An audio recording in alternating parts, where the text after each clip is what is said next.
자, 그러면 또 이번 시간에는요, 제 37회 TAT 2급 기출문제의 실무수행평가 문제 3번 결산부터 한번 해보겠습니다. 이어서. 자, 결산이 8점이 출제가 되죠. 그래서 1번, 2번 두 문제가 나왔네요. 자, 먼저 1번은 결산자료 입력에 의한 자동결산. 2번도 자동결산. 이런 경우도 좀 특이하네요. 두 개가 다 자동결산 문제가 나왔어요. 네. 그럼 뭐 두 개 한꺼번에, 자동결산에서는 뭐 한꺼번에 가서 입력하면 되는데. 자, 첫 번째 문제 보겠습니다. 결산 시 법인세 비용이 4천만 원을 계상하려고 한다. 4,500만 원. 네. 그러니까 법인세가 4,500만 원이 지금 결산을 해보니까 법인세가 4,500만 원이 나온 거예요. 그래서 그걸 계상을 하려고 한다 이거죠. 선납세금 계정에 법인세 중간 애납액이 입력되어 있대요. 네, 법인세 선납세금 계정에.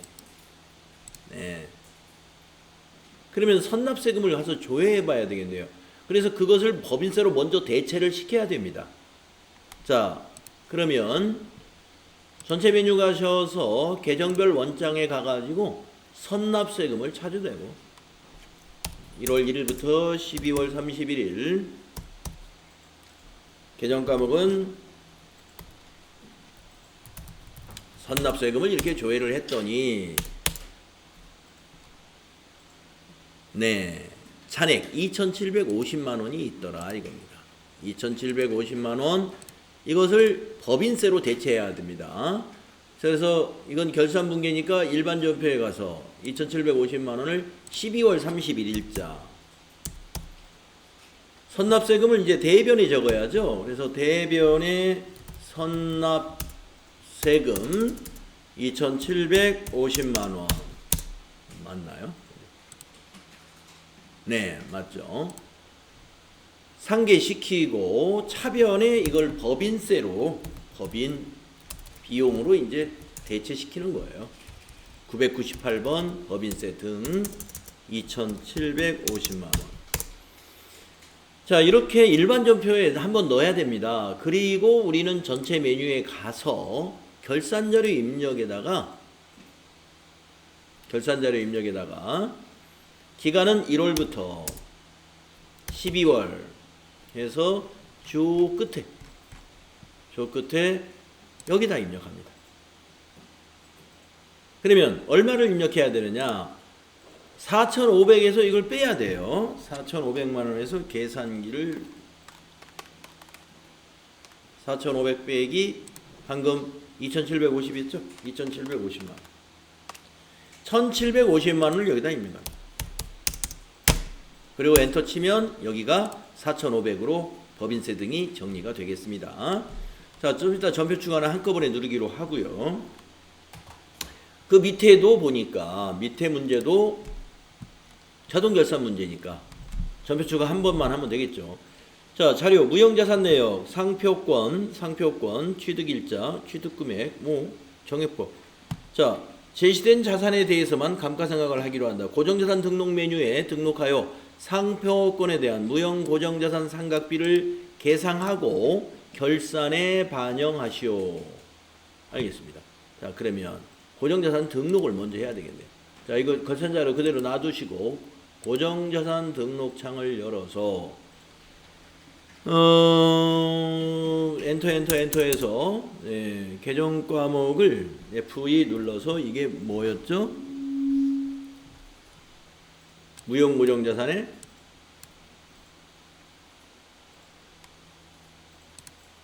상표권 여기 있죠? 상표권 233번. 자, 주어진 코드 그대로 입력하시면 되겠습니다. 501번 2020년 7월 1일 501번 자산명은 그냥 상표권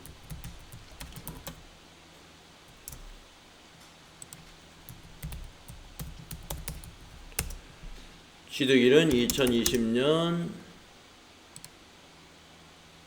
7월 1일 그러면 2020년이면 당기니까 신규 취득에다 입력해야 되죠? 예, 얼마에 취득했느냐. 1,000만 원, 정액법 5년, 영업부. 여기다가 1,000만 원 입력하시고, 정액법 5년, 여기 10번에다 5 입력하시고, 경비급은 800번 그대로 둬야 되겠죠? 예, 영업부니까. 그러면 이 금액 100만 원 계산됐어요. 예, 그래서 이것을 닫으신 다음에 전체 메뉴에서 다시 이게 월별 감가상각비 계상을 이용하면 되죠. 여기서 12월까지 전체 연 다음에 이걸 저장을 합니다. 닫으면 저장이 돼요. 그리고 나서 아까 결산자료 입력에 가서 기능모음에 가가지고 감가상각 반영을 누르면 무형자산에 이렇게 와 있어요. 그럼 밑에서 결산 반영 이렇게 누르면 제자리에 지가 입력을 합니다. 이 기능모음을 꼭 써야 되느냐? 안 써도 상관없지만 쓰면은 지가 찾아서 들어간다는 거. 안 쓰면 내가 여기다 가서 입력해야 돼. 예, 무형고 정사는 상표권 찾아가지고 거기다 100만 원 입력해주면 되겠죠. 그리고 나서 전표 추가 누르면 법인세 거하고 이것이 함께 해결이 되네요. 전표 추가 예, 확인 누르시면 예, 요 결산 문제 2개, 자동 결산 문제 2개 한꺼번에 한 겁니다. 자, 그 다음에 이제 소득세 문제가 출제가 됐죠. 예. 자, 소득세 문제 25점인데요. 1번 문제는 가족관계 증명서에 의한 사원 등록 문제입니다. 자, 20년 4월 1일 본사회계팀 팀장으로 입사한 임규영의 가족관계 증명서이다. 예, 임철수는 당해년도 9월 17일 사망하였으며 아버지가 사망했습니다.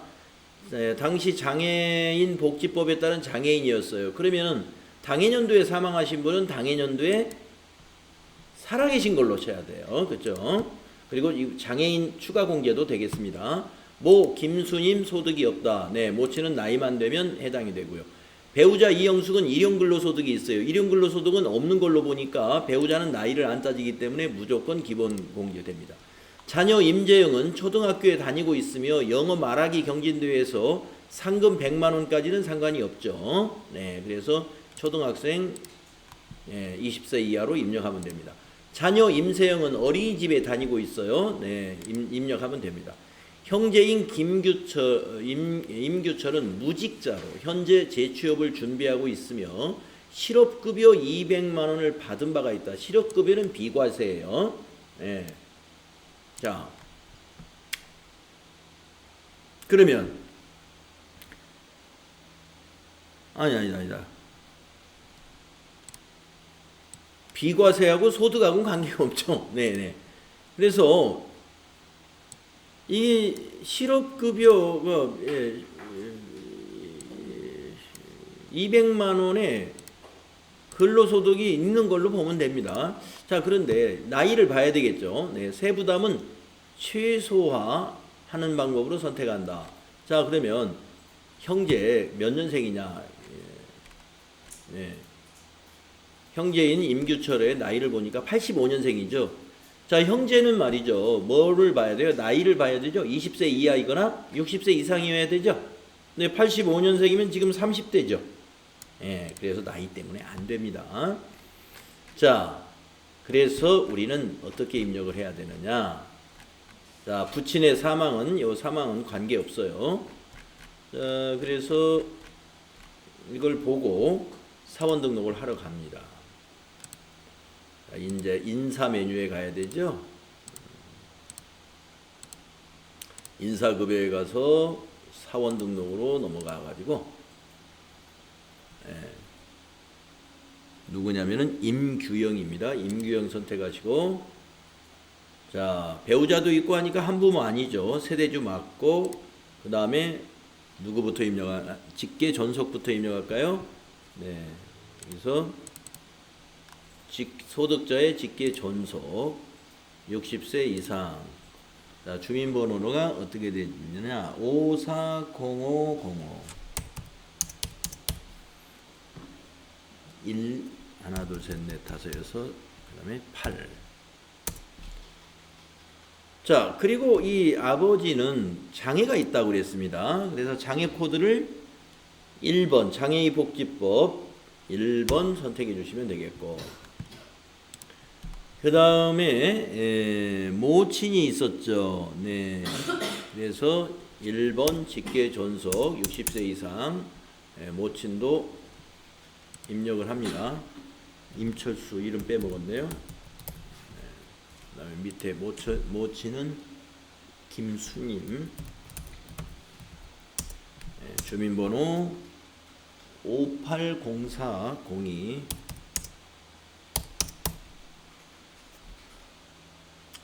2022346. 이건 물론 나이는 60세 이상인가 확인해야 돼요. 58년생이면 60세 이상입니다. 네. 자, 그 다음에 자녀가 배우자가 있었죠. 배우자. 네, 그래서 배우자는 3번. 네, 배우자 소득이 없는 사람이었죠. 네, 입력합니다. 이름부터 입력해야죠. 배우자는 이영숙. 배우자는 나이를 볼 필요가 없어요. 821111. 그리고 뒷자리가 22222224. 자, 그 다음에 자녀가 있었죠. 직계 비속 4번. 네, 20세 이하죠. 네, 둘 다 20세 이하.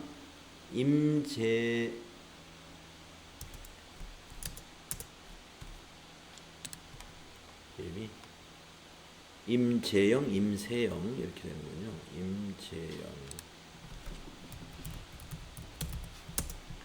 임재영의 주민번호는 070203 그리고 3023180. 네, 이렇게 됐었고, 또 직계 비속 20세 이하 임세영 120203. 그 다음에 4023184. 이렇게 합니다. 그 다음에 마지막으로 형제 자매죠. 그래서 6번 부로 한다 이겁니다. 0번 부로. 네. 나이 때문에 부가 됩니다. 임규철.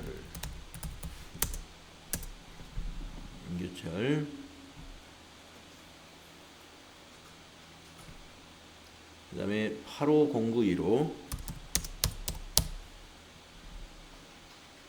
1927315. 그래서 실업급여는 소득으로 보지 않으면 돼요. 실업급여는 우리 뭐 200만 원이든 600만 원이든 실업급여는 비과세는 우리 근로소득으로 보지 않는 거예요. 근로소득 자체로. 그러니까 이 임규철 형제가 기본공제 부과되는 이유는 소득 금액이 문제가 아니고, 소득 금액은 비과세니까 실업급여는 비과세니까 상관이 없고요. 나이 때문에 부과된 것이다. 그래서 나머지 사람은 이렇게 아버님 장애 코드까지 해서 입력을 해야 되고요. 형제 자매만 부로 입력하시면 잘 입력이 된 겁니다. 자, 그래서 사원 등록 문제 이렇게 해주시면 되고, 요 사망 조심하시고, 그 다음에 두 번째 중도 퇴사자의 원천징수 문제 8점짜리죠. 4월 급여 자료가 있고요. 기본급 직책수당, 이거 수당 등록해야 되겠네요. 직책수당 연장근로수당이고. 자, 그 다음에 공제 항목은 다 자동이죠.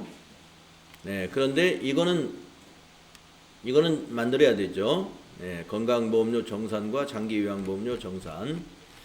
자, 자료 설명을 보면은 생산부 민선경의 4월분 급여 자료이다. 생산부 민선경은 2020년 4월 25일에 퇴직하였다. 중도 퇴사자 정산 시 기등록되어 있는 자료 이외의 공제는 없는 것으로 한다. 네. 네. 4월 25일 날 퇴직을 했고요. 중도 퇴사자 정산 시 기등록되어 있는 자료 외에는 공제가 없다. 네. 급여 지급일은 해당 월 25일이며 사회보험료는 자동 계산된 금액을 공제한다. 당사는 반기별 원천징수 납부 대상자가 아니다. 매월 한다는 거고요. 자, 민선경 사원의 퇴사일을 입력한 다음에 자, 먼저 1번부터 합니다. 그러면 사원 등록에 민선경에 여기다가 퇴사 날짜를 입력하신다. 이거 10분 기다리시라고. 예, 10분 기다려야 돼요. 수업을 하다 말기 때문에. 예. 민선경 씨의 퇴사 날짜를 여기다 입력하겠습니다. 그래서 민선경 씨 퇴사 날짜는 4월 25일이죠.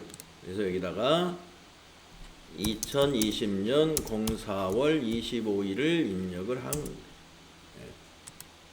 민선경 씨 파란색으로 됐죠. 그리고 닫고 두 번째 문제는 4월분 급여 자료를 입력하고 4월분 급여 자료를 입력하고 중도퇴직자 정산 버튼을 이용하여 중도퇴사자 정산 내역을 급여 자료에 반영하시오. 자, 단 9분 1급여를 선택할 것. 자, 그래서 급여 자료가 민선경 씨 급여 자료만 주었죠. 그래서 우리는 급여 자료 입력에 가가지고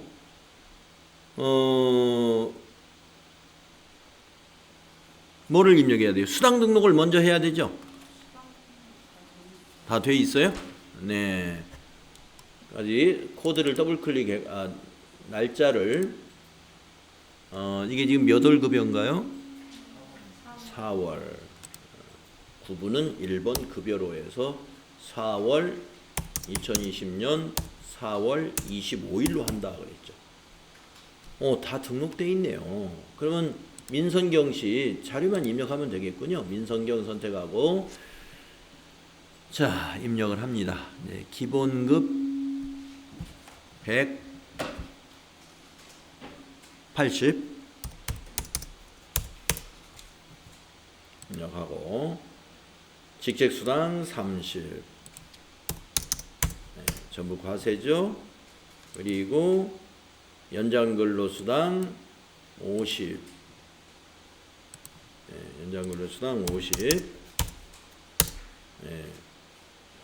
연장근로수당 50이 왜 과세로 잡혀 있을까요? 사무직인가 봐요. 사무직. 사무직이 맞나요? 생산직인가요? 생산직인데.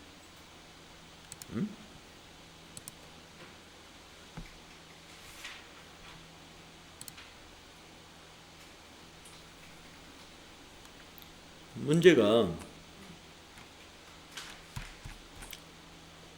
4월분 왜 이렇게 나왔지? 생산직인데 지금 월정액도 180만원 기본급 180밖에 안 되는데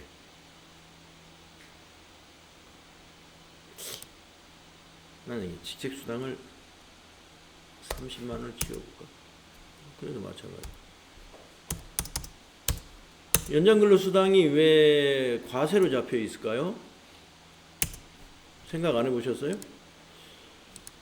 그러면 직전 연도에 이 사람의 소득 금액이 많았나? 좀 이 수당 등록을 우리가 했다면 이걸 비과세로 했을 텐데 잠깐만요. 여기 수당 연장근로수당 비과세로 돼 있는데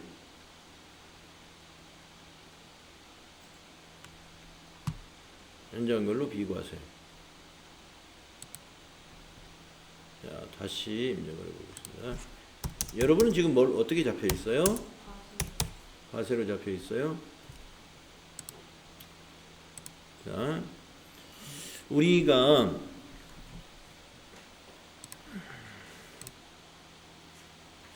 이 문제는요, 우리가 이걸 안 해고 왔어요. 사원 등록에서 이 민선경이가 생산직이라는 걸 안 해놓았나 봐요. 여기 볼까요? 우리가 아까 퇴사 날짜 입력했고 연장근로가 비과세가 부로 돼 있네. 여로 이거 바꾸세요. 여로 바꾸셔야 돼요.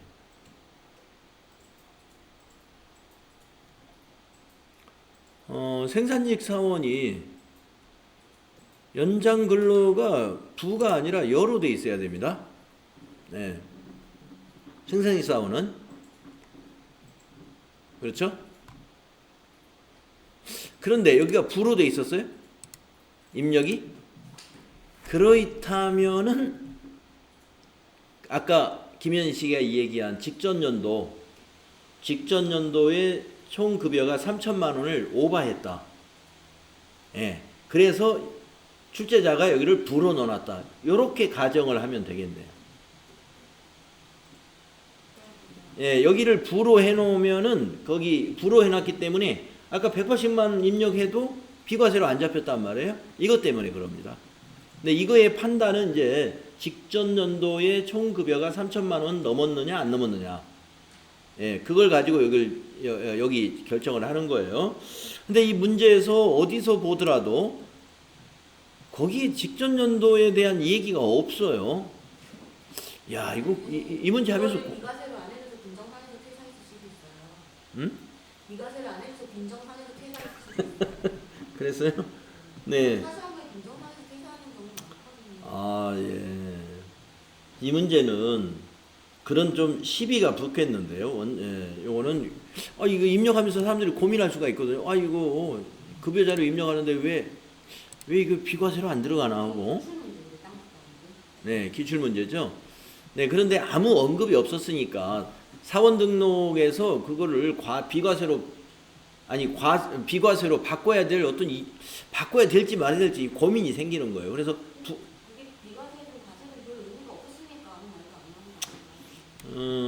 뭐 그냥 지나가야 될 것 같습니다. 네, 지금은 그냥 지나가야 되는 거예요. 그러니까 우리가 그 추정컨대 직전 연도의 총 급여가 3,500이었다든가 이렇기 때문에 사원 등록에서 아예 부로 해놨다. 네, 그렇게 가정하겠습니다.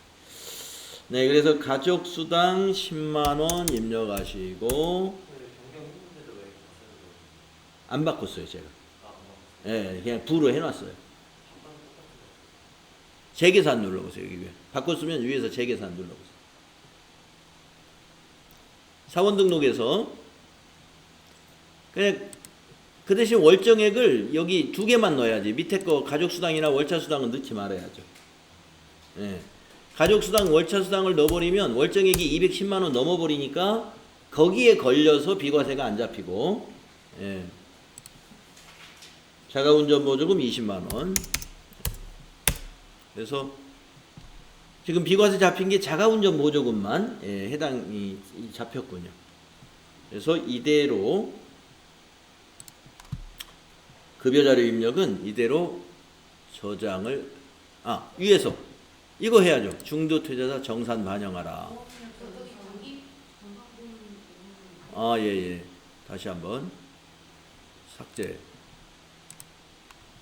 닫고 이거 입력해야죠. 예, 이 부분도 입력을 합니다. 그래서 데이터를 보시고 마이너스 46320하고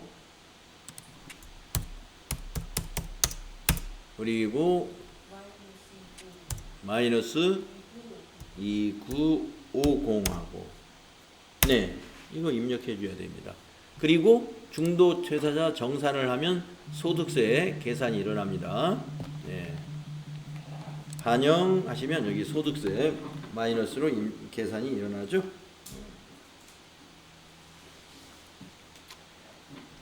네. 이래서 요 자료 닫아주시면은 이 문제는 여기까지 2번까지 됐고요. 다음에 원천징수 이행사항 신고서 여기 작성하고 수업 마치겠습니다.